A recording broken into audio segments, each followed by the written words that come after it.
Səfərbərlik və hərbi xidmətə çağırış üzrə dövlət xidmətinin yaradılmasının 14-cü il dönümü münasibətilə Dövlət Xidmətinin rəisi general-mayor Mürsəl İbrahimov və qurumun şəxsi heyəti Fəxri Xiyabanı ziyarət edərək Ulu Öndər Heydər Əliyevin məzarı önünə əklil və gül dəstələri qoydu. Əziz xatirəsini dərin ehtiramla yad etdilər. Görkəmli oftalmoloq, alim akademik Zərifə xanım Əliyevanın da xatirəsi anıldı. Məzarı üzərinə gül dəstələri düzüldü. Daha sonra Şəhidlər Xiyabanında Azərbaycanın müstəqilliyi və ərazi bütövlüyü uğrunda canlarından keçən vətən övladlarının unudulmaz xatirəsi yad edildi. Əbədi məşəl abidə kompleksinin önünə əklil qoyuldu.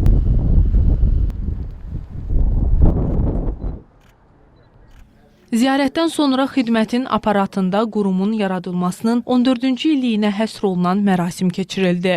Tədbirdə səfərbərlik və hərbi xidmətə çağırış üzrə Dövlət Xidmətinin rəisi general-mayor Mürsəl İbrahimov görülən işlər barədə ətraflı məruzə ilə çıxış etdi. Mürsəl İbrahimov son illər ərzində dövlət xidmətinin fəaliyyətindəki inkişaf, aparılan islahatlar, həmçinin Müzəffər Ali Başkomandan cənab İlham Əliyev tərəfindən qarşıya qoyulan tapşırıqların icrasının gedişatı barədə ətraflı məlumat verdi.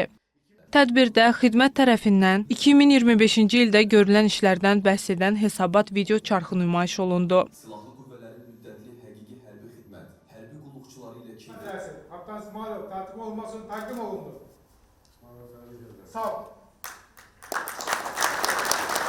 Tədbirdə bir qrup əməkdaşın təltif edilməsi barədə Silahlı Qüvvələrin Ali Baş Komandanı cənab İlham Əliyevin imzaladığı müvafiq sərəncam, səfərbərlik və hərbi xidmətə çağırış üzrə dövlət xidmətinin məsul şəxsi Tehran Babatov tərəfindən şəxsi heyətə elan olundu. Daha sonra xidmət rəisinin imzaladığı əmrlər də elan olunaraq xidmətdə fərqlənənlərə hərbi rütbələr, medallar və fəxri fərmanlar təqdim edildi.